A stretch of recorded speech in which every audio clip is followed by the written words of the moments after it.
Greetings! My name is Ben Judkins, and I'm going to be your instructor tonight for the latest issue in the TPLA Live Summer Instructional Series that we are doing. Um, our topic tonight is going to be accelerations, which means any type of blocked drill that you do. And first off, I should probably apologize for my surroundings. I was planning on doing this outside in my backyard in my garden where it would be nice and cool, but after 2 months of, just blistering sunshine and warmth, they decided that today would be a good day to have a thunderstorm. So I'm now up in my sweltering attic, but I've got good clearance up here, so this is a good place to review drills. In terms of who I am, some of you may have seen me on the TPLA channel before. I've been on lots of live shows and things like that. I don't think I've ever done any online instruction. So again, my name is Ben Judkins. I am the chief instructor in Ithaca Sabers, which is a TPLA school in Ithaca, New York.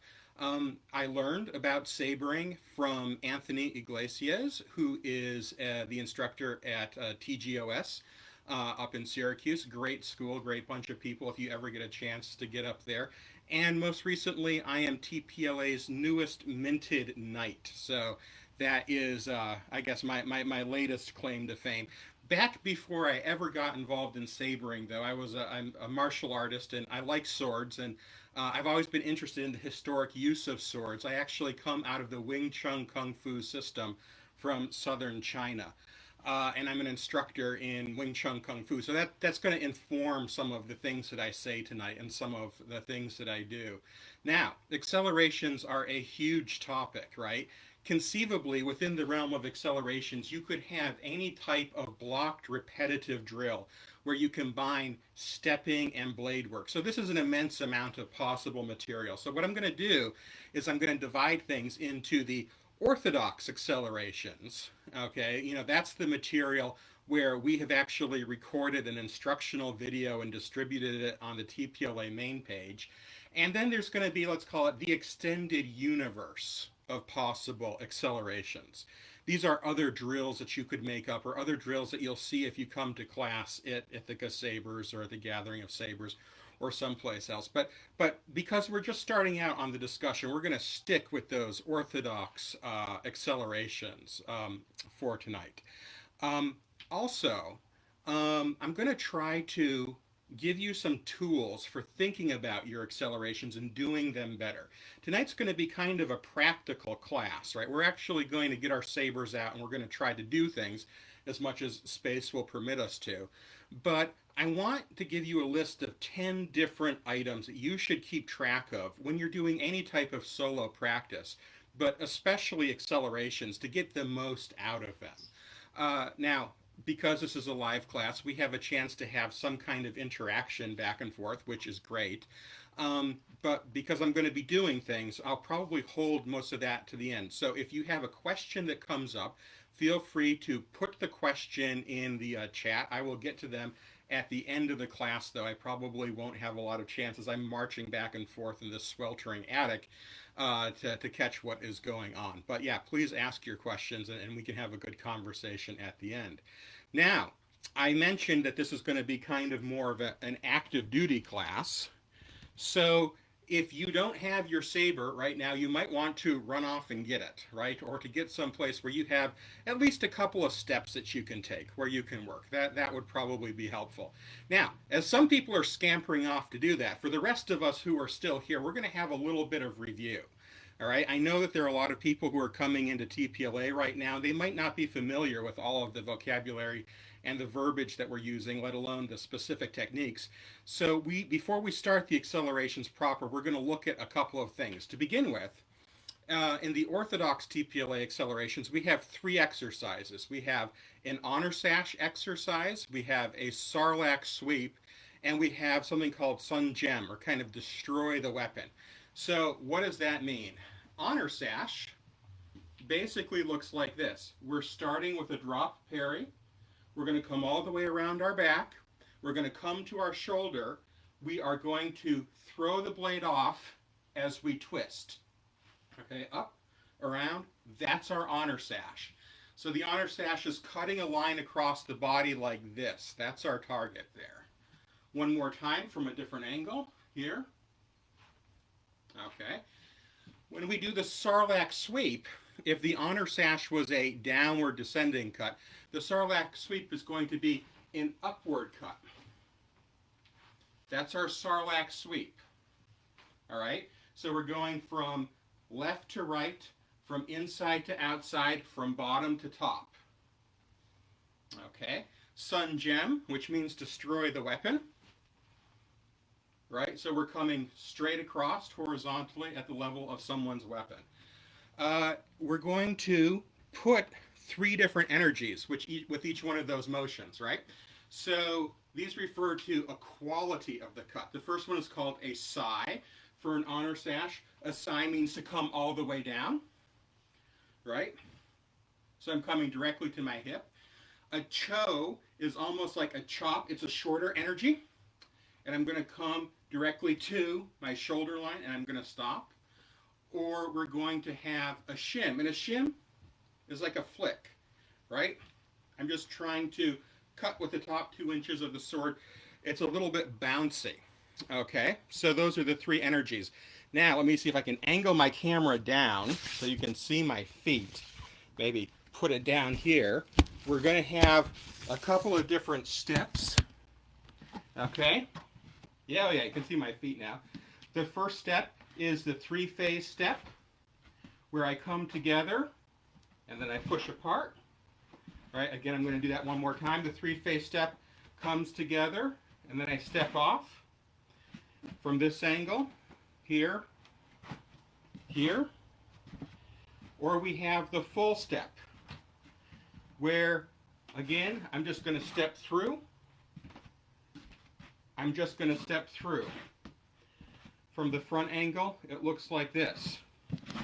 Now, something that I notice when we talk about footwork, very often beginners will put their feet way too wide. They'll get like 2 shoulder widths apart. And when you go to do the steps like that, then suddenly you have to decide where your center of gravity is and you're bouncing back and forth. You should have your feet about 1 shoulder width apart. Maybe 1.5, but not 2. Nothing too extreme. Okay, now, I promised that there were going to be some general principles that we were going to discuss. So even right there, in our basic review of vocabulary, we already have 3 general principles that have come up. The first is posture. One of the main things that you're trying to do when you do any drill or acceleration is to inculcate good posture into your body. And what does that mean? The number one thing it's going to mean is that your head is going to be up. It's going to feel like it's suspended. Your spine is going to hang straight down from it. Your shoulders are going to be down. Your core is going to be tight, supporting this erect posture. And your knees are going to bend a little bit.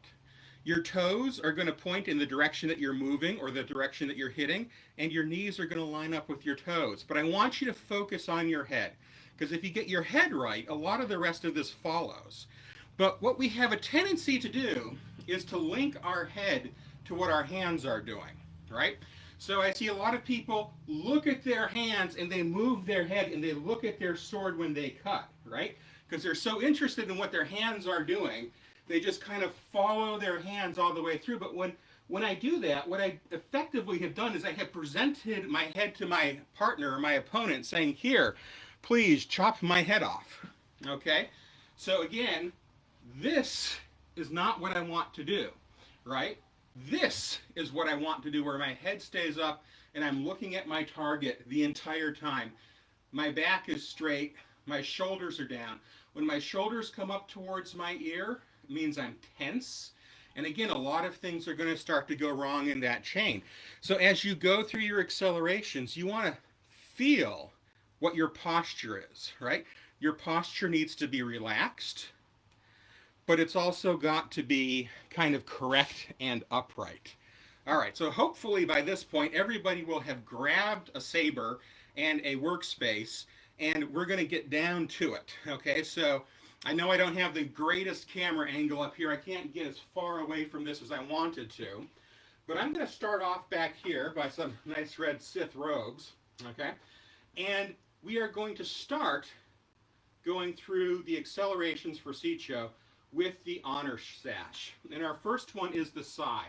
So you're going to get in your ready stance, right hand on top, left hand on bottom. You're going to make sure your shoulders are down. And we are going to do that same honor sash that we did with a 3-phase step, which means immediately we have to think about our intentionality, right? We saw that the honor sash began with a parry, which means a blow is coming into us. So now that we have to put a step and a parry together, well, 80% of the time in a sword fight, if a blow is coming at you from this direction, you want to walk away from it. You want to step in the opposite direction, okay?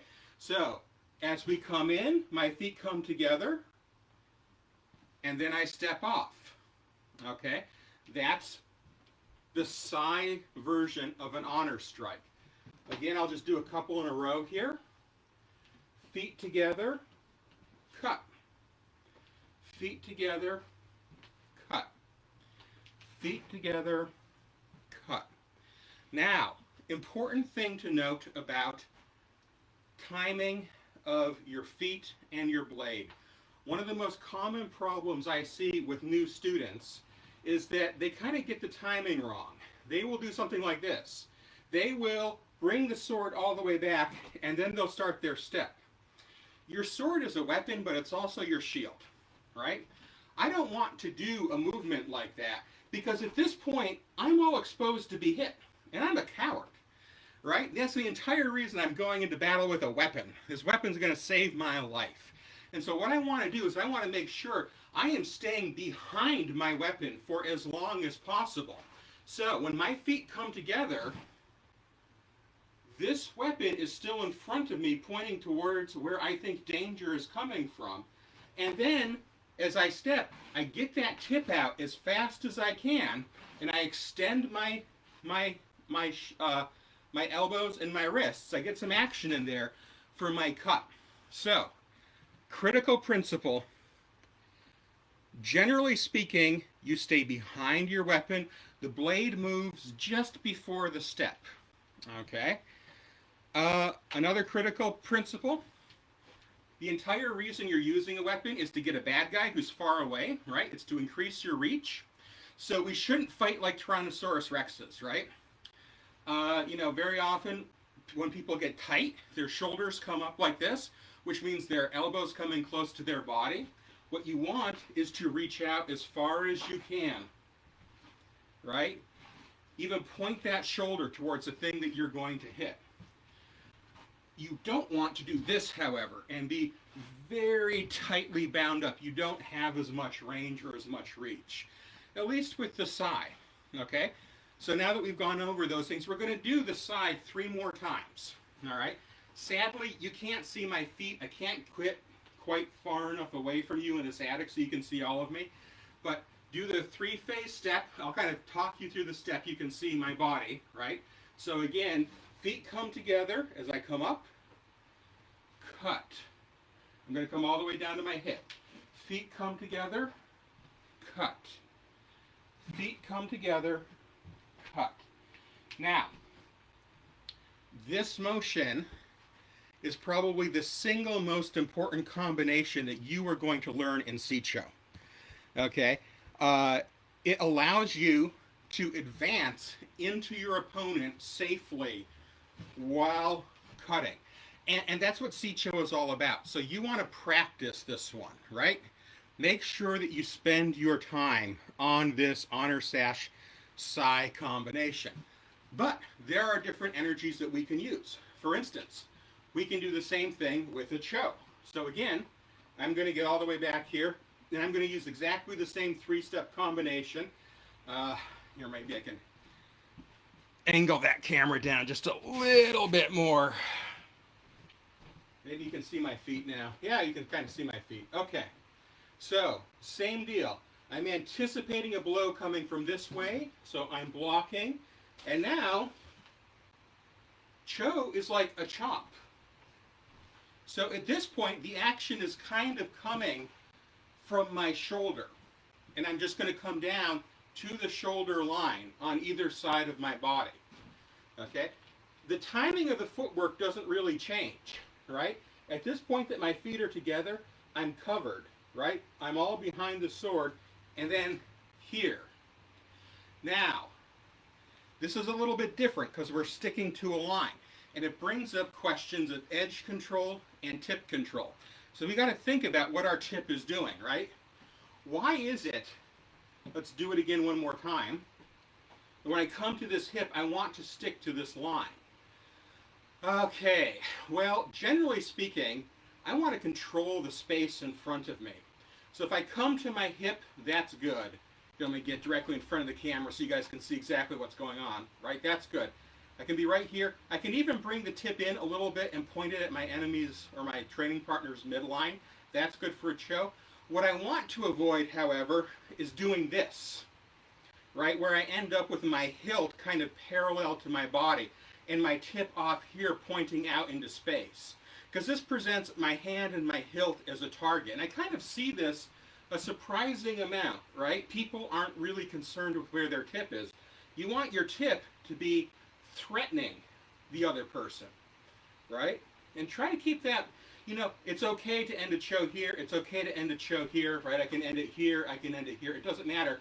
But try to end it intentionally, right? Okay, so again, let's do three more of these. So we're going to put our three-phase step together with our cho.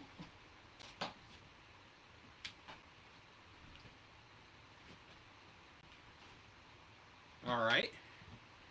Maybe I should do some going back. They look a little bit different when, you know, you see them from the other angle.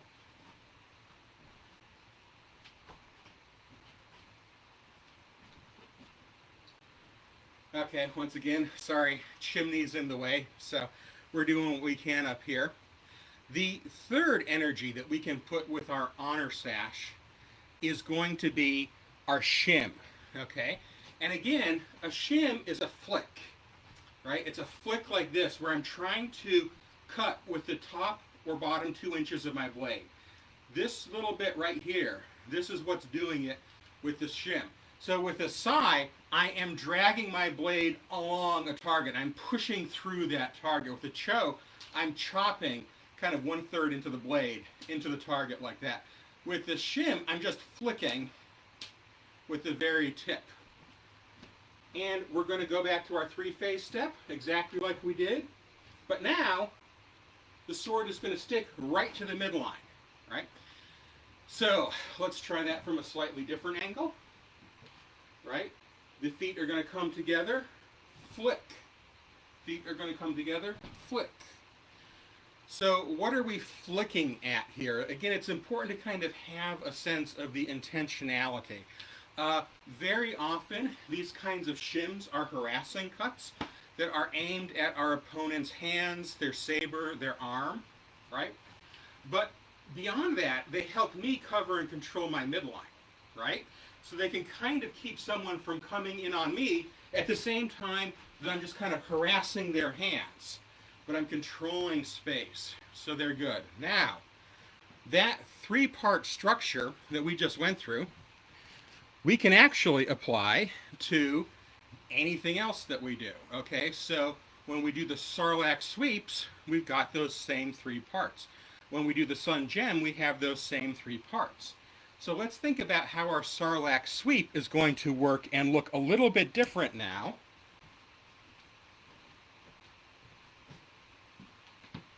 As we think about sai, cho, and shim. Now first off, with a sarlacc sweep, it's kind of a trap. We begin by luring our opponent in by presenting them with this bait, this shoulder.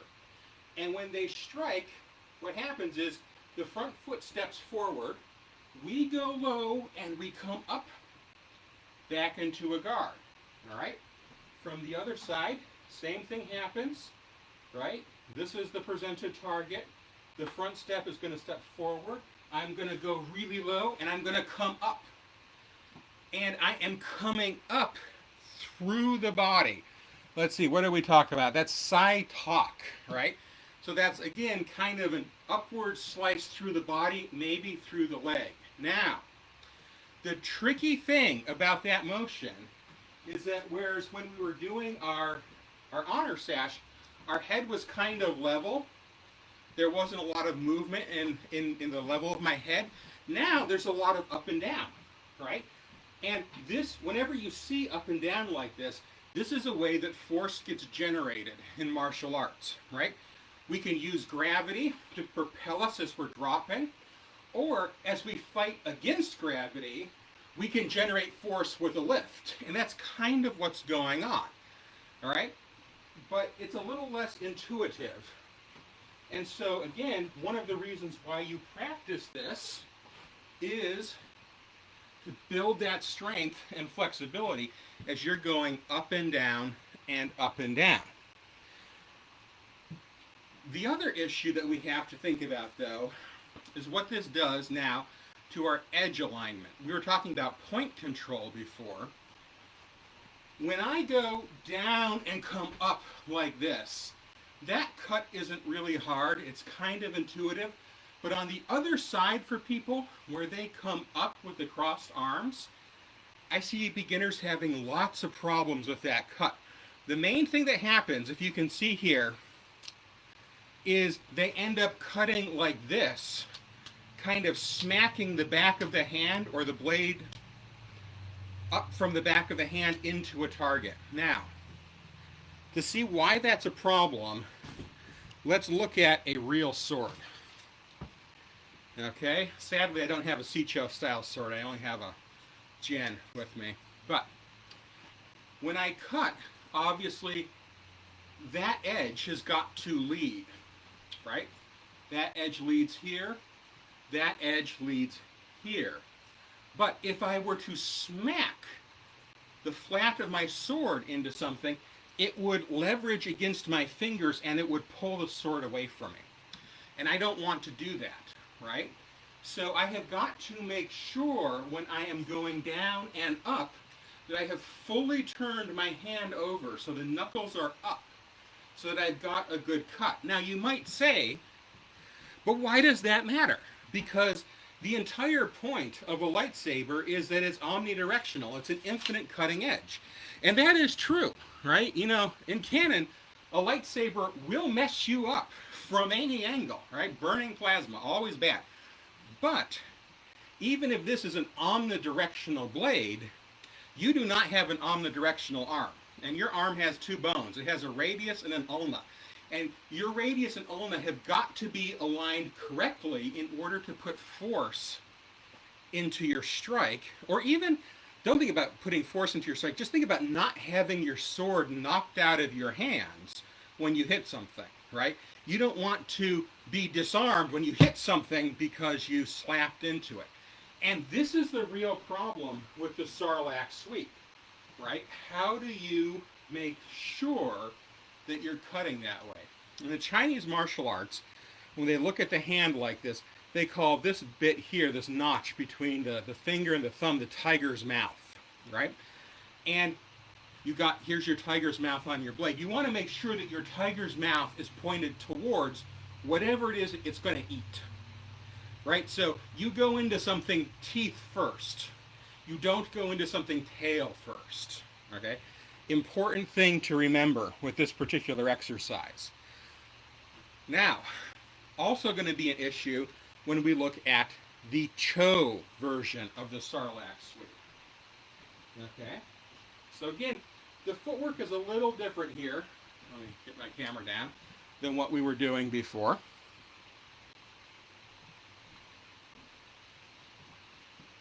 Rather than being a pure three-step, I'm kind of starting side on, and I am sweeping up, sweeping up, sweeping up. Oop, almost hit the camera. Let me see if I can get this to you from a different angle, where you can see a little bit more of what is going on here. Maybe from this point of view. Yeah, okay, this is better.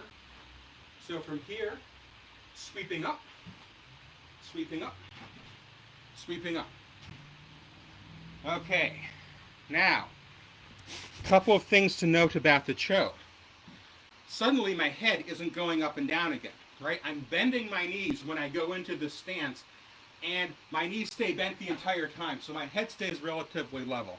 So that's a detail you want to pay attention to.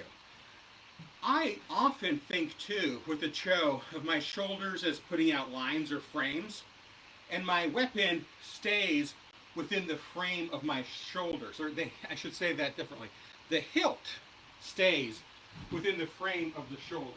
The blade lashes out, but the hilt stays in close to my body. So I'm not getting that full extension that I was before. And that's because I'm not really targeting, a cut through the body or a cut through the lead leg like I was. I am looking to kind of cut an arm, like the Cho Mai, cut a hand, the Cho Sun, or, to cut through their weapon. Okay? You can also think of this as a beat, like a beat parry. I could be smacking aside their blade. I'm on the inside of the blade, right? And boom, I'm knocking aside the blade so I can come back with a cut like that. So sometimes when I do this, I think of an attack of the weapon arm, but sometimes I actually visualize a beat parry. And I find that it works out quite well with that too. Now this kind of leads to the shim. And the shim is probably, I don't know, the most challenging, I think, for any of them, really. It's not hard, but it's just a little counterintuitive for people when they're starting out with this. Again, let me see if I can angle this down. Okay, so my right foot is forward, right? This is where my weight is. My left side is empty. This is where the empty side is. I'm in mid-guard. What I want to do is kind of pull the sword back, like I'm going to do a shoulder parry, and then come up right here on the center line. See what I did there? So, mid-guard, there, there. So I'm not putting any footwork with it, but I'm just looking to get that nice little bouncy snap right here on the center line. Okay? Now, when I put it into a footwork scenario, the blade goes before I walk, and then step, step, step. Okay? From a slightly different angle. All right. 1, 2, 3.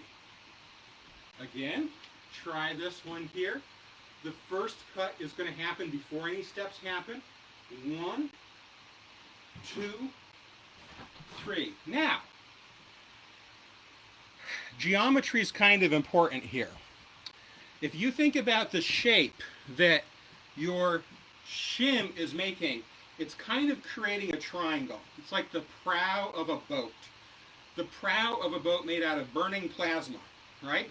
So one flip comes up on this side, the other flip comes up on this side, right? And the target is right in the middle. So again, you're targeting things on their center line when you do this. Does that make sense? Okay. Now, I'm running out of time. We have to do a little bit of Sun Gem, okay? So Sun Gem, again, means destroy the weapon. And this is our third group of accelerations for Sicho. In Sun Gem, we're going to start, right, when we bring our feet together and the blade comes over, and this covering strike might smack a weapon, and we're going to flip our blade straight back, and then we're going to step across horizontally at shoulder level. All right, blade comes straight back. And I said step horizontally. Actually, the feet are going to go forward about 6 inches, and then we're going to have our horizontal step.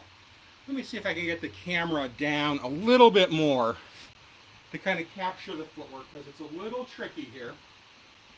Okay, so here I am. I'm going to come up, step horizontally. Blade comes back behind me, step horizontally. Blade comes back behind me, step horizontally. Blade comes back behind me, step horizontally. Okay. I'm going to do it one more time from a different angle. So hopefully you can follow along here.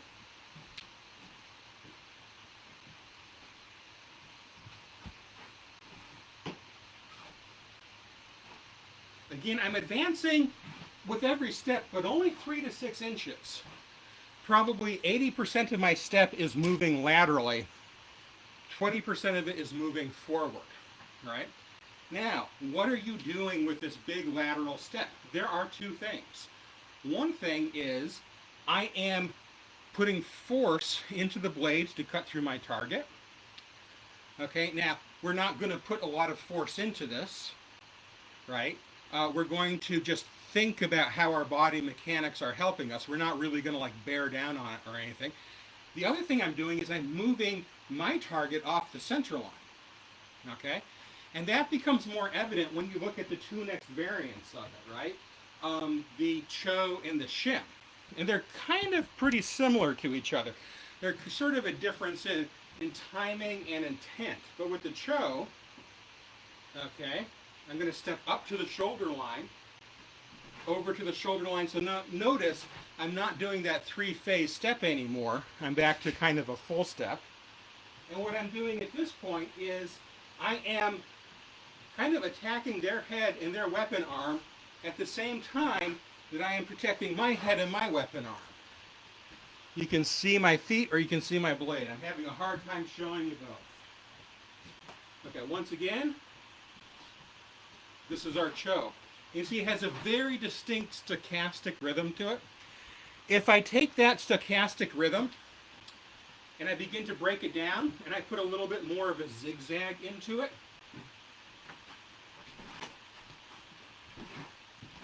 right? And I'm kind of going to do that by going back to a three-phase step.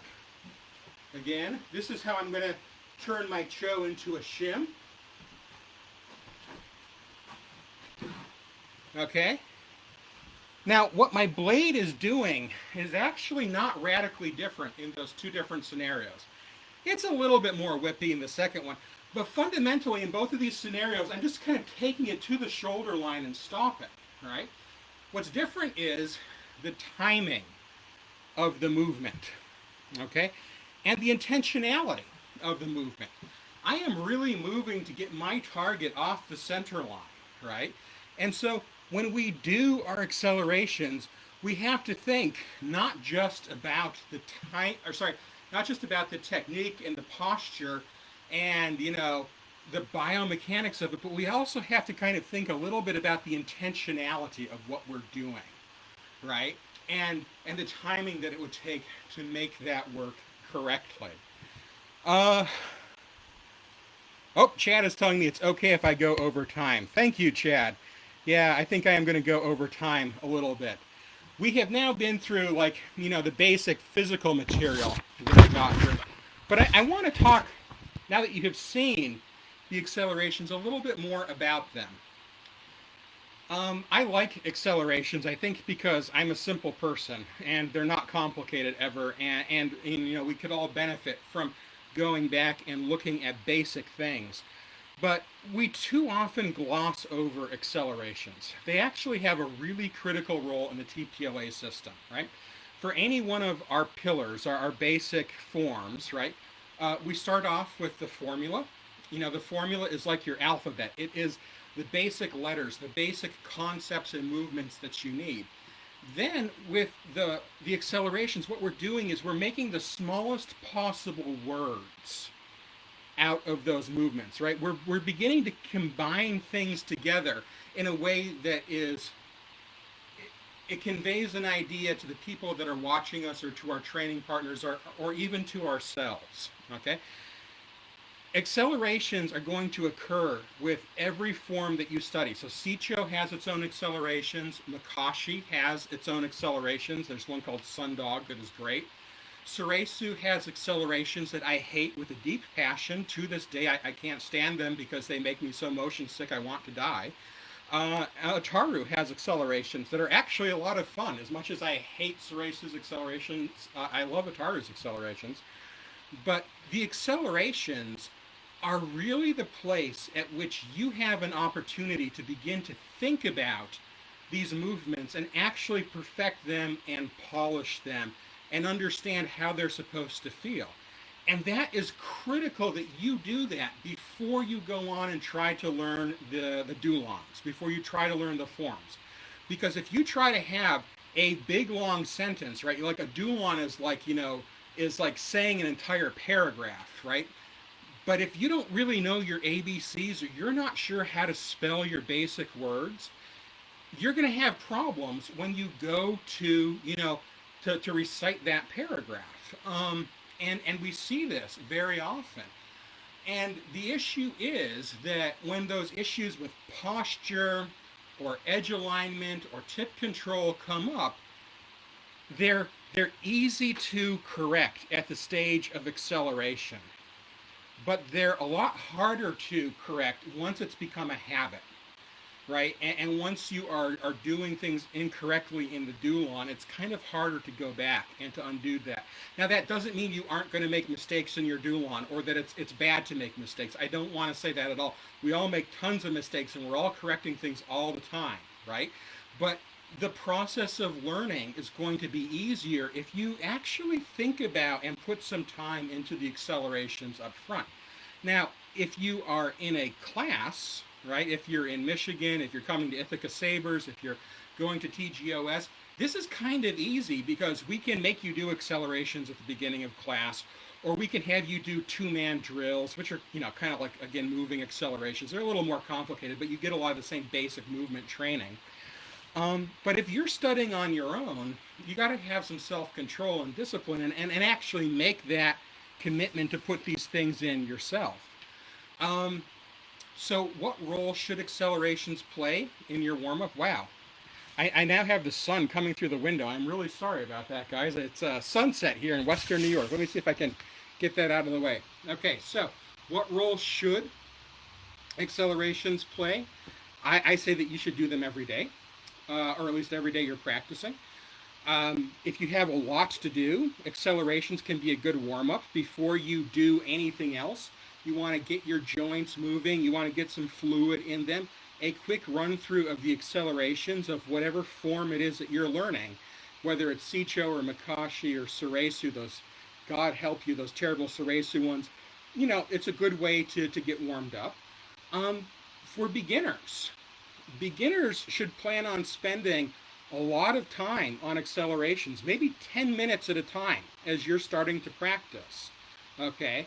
Do your warm-up, do 10 minutes of the Sicho accelerations, and then review the dulon and do whatever new part of, the Sicho dulon you happen to be working on. Students in the middle are the ones that tend to be more neglectful of the accelerations, and to some extent it's understandable, because the amount of material that we have for you to go over and to learn in TPLA is really stunning. There is just so much stuff, right? So, there will be a time in your career in TPLA when it's kind of hard to get to all of the accelerations because you have like 5 different dulon that you're practicing, right? You've got regular Sicho and Saber staff Sicho, Makashi and Suresu and Itaru, and you want to do them all 3 or 4 times. And, well, that's half an hour right there. Okay? So it's harder to find the time to work on those accelerations. We have kind of a habit of doing the acceleration for Suresu once and then saying, oh God, I'm never going to do that again. Right? We kind of check off the sundog box and then we just never come back to it. And we shouldn't. Right? The truth is we should be putting time in our schedules to review those accelerations exactly the same way that we review the dulon. Because, we all have frustrations with our dulon. And the secret is your dulon does not get better by only practicing the dulon, right? Your dulon often gets better by going back and taking a second look at those basic skills that went into the dulon. And accelerations is the place where that can happen, right? Which brings us to advanced students. In some senses, the personal practice of basic students and advanced students looks the most the same. Basic students study the basics because they don't know anything else. But when you look at really advanced students and you say, hey, what is your personal practice? They'll tell you, I study the basics, right? The really advanced students don't spend a lot of time on the dulon that they already know right, left, and center. They don't spend a lot of time, sparring with people who they don't have access to or things like that, right? Every one of the the real expert martial artists I talk to, I say, hey, what do you do? You're a phenomenal swordsman. What is your practice? They'll say, I do 500 moulinettes on each hand in the morning, and then I do cutting crosses for 20 minutes, right? That's the most basic kind of stuff that you can get. But the truth is, you get good at everything that you do by going back and looking at the basics. And this is why I think people often think accelerations are boring, because they don't realize that. And they approach their accelerations without a goal, right? And if it's just a drill, and then doing the drill every day can be torture. But if you are evaluating your performance, right, and you have things that you want to improve in your dulon, or there are motions that just aren't working for you in sparring, right, and you make that a goal in your accelerations, then suddenly accelerations never become boring because you have this thing that you're working on, right? Often boredom is a sign that you have become undirected in your practice, that you don't have those short-term and medium-term goals that you need to move on. Now, are accelerations a cure-all? Will they allow you to do everything? No, they absolutely won't. There are some things that you can learn with accelerations, and sadly there are other things that you cannot, right? So I talked about how when I am doing my my Cho Sarlacc sweep, I'm thinking of this as a beat parry, okay? In a sense, well, sometimes I think of it that way. In a sense, that's good because it reminds me that these techniques or these motions that I'm seeing are not a single technique. Yeah, it could be a chop to the hand or it could be a parry. But then I start to think, all right, but if it's a parry, then I have to wait until his blade moves first. So, I can intercept it on the inside and knock it away, right? Because that's how a beat works. And so I find myself imagining my opponent's timing. And then I'm engaging in this internal imagination of strategic interaction. And the truth is that never actually works very well, because when you begin to work with a real live partner, whether they are a cooperative partner in a class drill or whether they're an uncooperative partner in sparring or more of a combative drill, it doesn't really matter. What you will quickly discover is that their timing will never match what you were imagining, okay? And so things that involve strategic interaction or strategic interplay, you're not really going to be able to effectively learn through any type of solo blocked practice. But what you can do is you can put down a real firm biomechanical foundation, okay? And once that firm biomechanical foundation is there, where your head is up, your posture is good, your shoulders are relaxed, your waist is coordinated with your feet and your arms, you're extending. Once all of that is there, timing, intentionality, you can dial that in. That's a relatively minor adjustment. It will take a couple of weeks, but a couple of weeks is not a long time in the grand scheme of things. But if you don't have those basics there, then it can be a real struggle when you start to work with those uncooperative partners, right?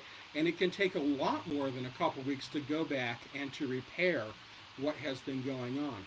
Okay, so that is my, argument for why we should all be setting aside time for accelerations in our daily practice.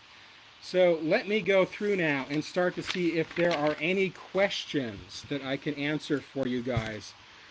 And so I'm going to look through some of the social media feeds here. All right, so we have a question from Justin. Is Cho always practiced as a cut towards the forward leg and side towards the rear leg? I wouldn't think about these things at all like that, Justin.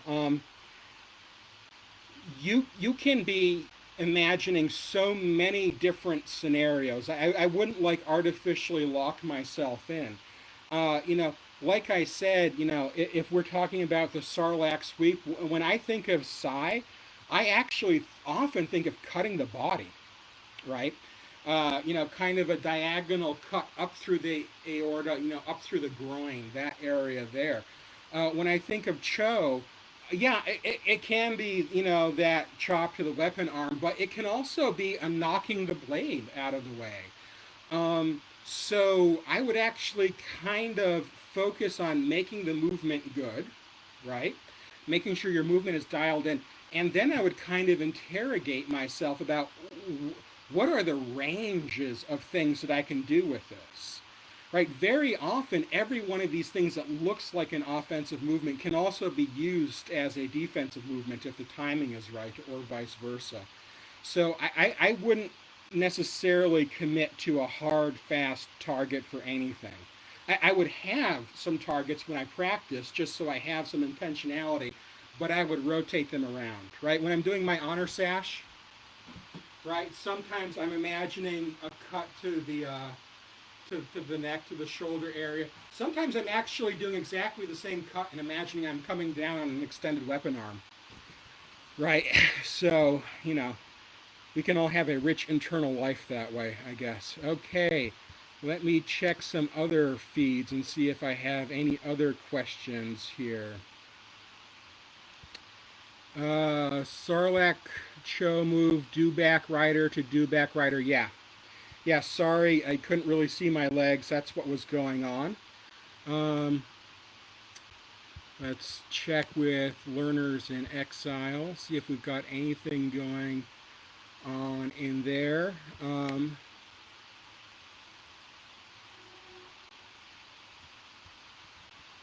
Okay, I don't see anything directly there.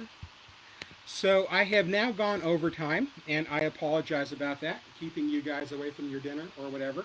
But if you have more questions, drop them in the comments, and we can have a discussion about them later.